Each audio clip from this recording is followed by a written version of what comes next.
दोस्तों, भारत और इंग्लैंड के बीच बारिश के बाद खेला गया 5-5 ओवर का पहला T20 मुकाबला क्या कहें। इसकी शुरुआत ही ऐसी थी जिसने भारतीय फैंस के दिलों की धड़कनें तेज कर दी। इंग्लैंड की टीम ने सिर्फ 30 गेंदों में ठोक दिए। 71 रन लियाम लिविंगस्टोन और फील्ड सॉल्ट जैसे भारतीय गेंदबाजों पर टूट पड़े हों। हर चौके के साथ ऐसा लग रहा था जैसे मैच भारत के हाथ से निकल चुका हो।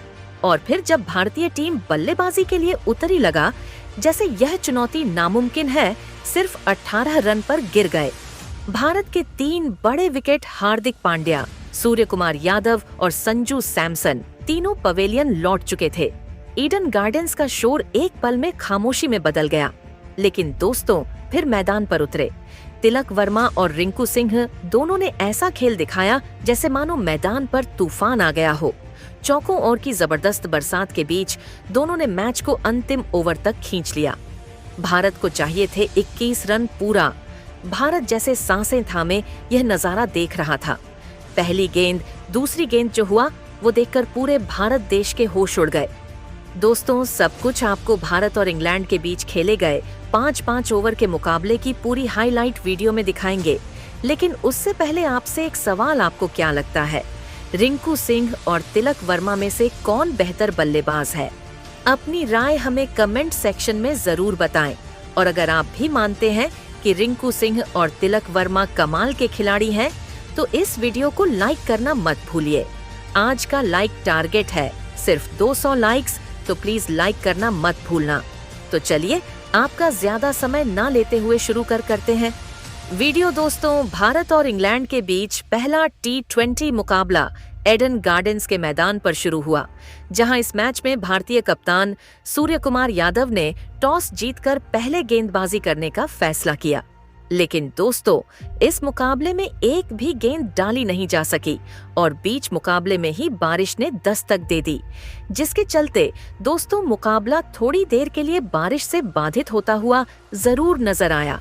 लेकिन दोस्तों, जब मुकाबला एक बार फिर से शुरू किया गया तो यहाँ अंपायर्स ने फैसला किया कि मैच को मात्र 5-5 ओवर का करवाया जाएगा। और दोस्तों, 5-5 ओवर के इस मुकाबले में टीम इंडिया की शुरुआत बेहद ही निराशजनक रही, क्योंकि दोस्तों इंग्लैंड की तरफ से पारी की शुरुआत करने के लिए जॉस बटलर के साथ खुद फील्ड सॉल्ट उतर गए। और दोस्तों, दोनों बल्लेबाजों ने यहाँ भारतीय गेंदबाज अर्शदीप सिंह की कमर पहले ही ओवर में तोड़ दी।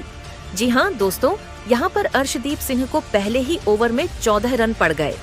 12 रन तो फील्ड सॉल्ट के बल्ले से आए तो 2 रन जॉस बटलर ने भी भागे।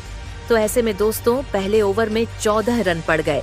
तो दूसरा ओवर करवाने के लिए कप्तान सूर्य कुमार यादव ने रवि बिश्नोई को भेजा और दोस्तों रवि बिश्नोई ने आकर 17 रन खा लिए, जिसके चलते भारत की टीम यहाँ विकेट तो कोई ले नहीं पा रही थी, उल्टा 2 ओवर में 31 रन बन चुके थे। अब दोस्तों तीसरा ओवर करवाने के लिए फिर से अर्शदीप सिंह को मौका दिया गया और अर्शदीप सिंह ने आखिरकार जॉश बटलर का विकेट चटका या 23 रन बनाकर आउट हुए। अब दोस्तों जॉश बटलर का विकेट गिर जाने के बाद फिर मैदान पर बल्लेबाजी करने के लिए लियाम लिविंगस्टन को भेजा गया और फील्ड सॉल्ट के साथ मिलकर उन्होंने तीसरे ओवर में जैसे तैसे करके 10 रन बटोर लिए। अब दोस्तों इंग्लैंड की टीम ने 41 रन पर अपना स्कोर पहुंचा दिया था और भारत की टीम घबराती हुई नजर आने लग गई थी, क्योंकि दोस्तों टीम इंडिया के गेंदबाज इस मुकाबले में इंग्लैंड की टीम के बल्ले से जो रन निकल रहे थे उनको रोक ही नहीं पा रहे थे। और यहाँ फिर चौथा ओवर करवाने के लिए उतरे वरुण चक्रवर्ती को भी खूब मार पड़ी और इस मैच में 16 रन उनके ओवर से आ गए। तो दोस्तों यहाँ पर 50 रन का आंकड़ा इंग्लैंड की टीम ने मात्र 4 ओवर के भीतर पार कर दिया और लास्ट ओवर करवाने के लिए यहाँ सूर्य कुमार यादव ने हार्दिक पांड्या को भेजा। और दोस्तों हार्दिक पांड्या वैसे भी आउट ऑफ फॉर्म चल रहे हैं और इस ओवर की लेकिन अपनी पहली ही गेंद पर उन्होंने विकेट गिरा दिया फील्ड सॉल्ट का, जो कि 19 रन बनाकर आउट हुए।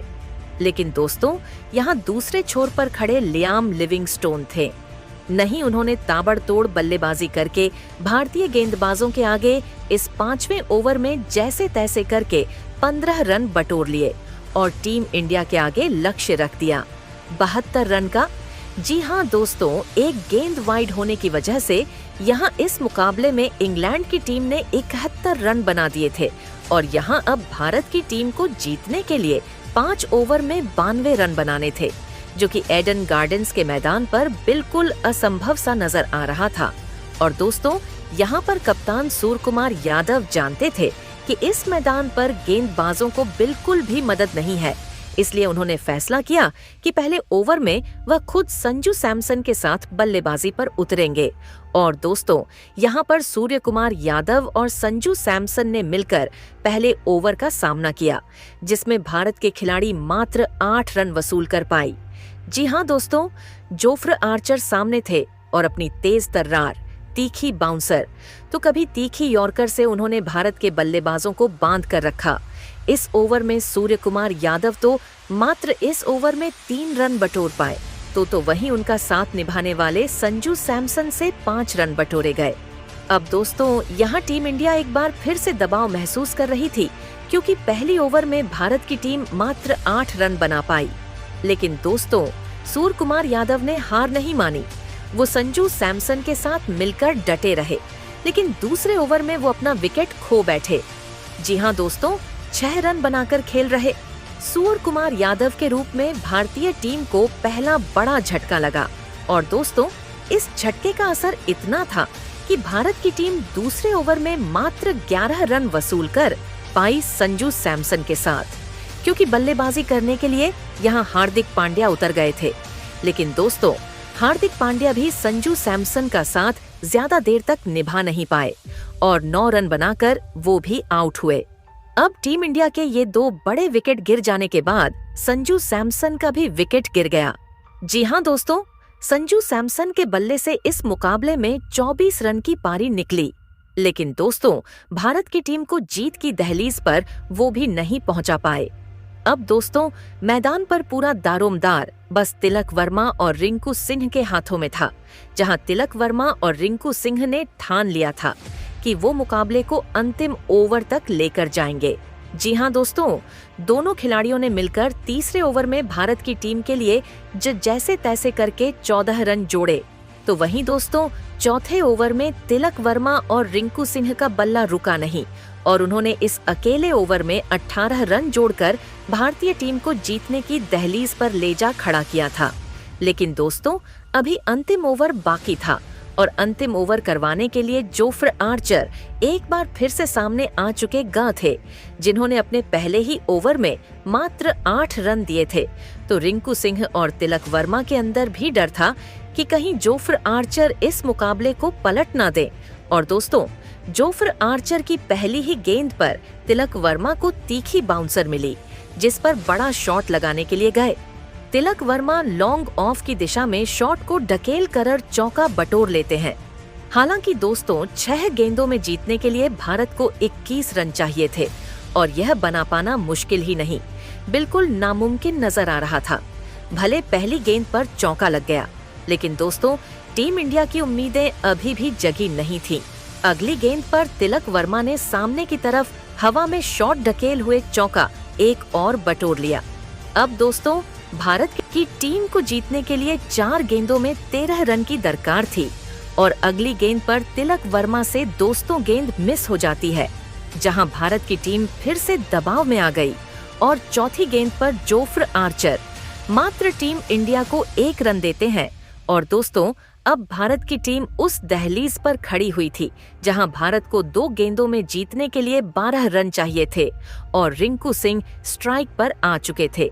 जहां दोस्तों, रिंकू सिंह से पूरा देश उम्मीदें लगाए बैठा था और रिंकू सिंह ने दोस्तों 5वीं वाइड लेंथ यॉर्कर पर ही दमदार लगाकर भारतीय टीम को जीत की दहलीज पर ले जा खड़ा किया।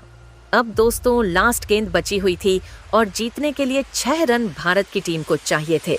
रिंकू सिंह पर हर किसी की निगाहें थी, क्योंकि रिंकू सिंह अगर चूके तो भारत की टीम इस मैच को जीतने से भी चूक जाएगी। लेकिन दोस्तों, रिंकू सिंह ने ठान लिया था कि वो कवर्स के ऊपर से लगाने के लिए जाएंगे।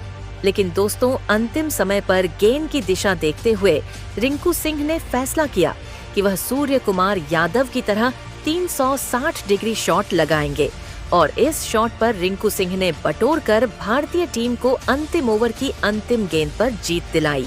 और दोस्तों, टीम इंडिया की शानदार जीत के बाद पूरा भारत देश खुशी से झूम उठा, क्योंकि इस मैच में रिंकू सिंह और तिलक वर्मा न होते तो शायद टीम इंडिया मैच को कभी जीत ही न पाती। बाकी दोस्तों, बारिश के बाद खेले गए भारत और इंग्लैंड के बीच 5-5 ओवर के मुकाबले में भारत की बल्लेबाजी को देख लेने के बाद आप सभी की क्या राय, और आप रिंकू सिंह तिलक वर्मा को इस ग-जी के लिए 10 में से कितने नंबर दोगे? अपनी राय हमें कमेंट करके जरूर बताइएगा।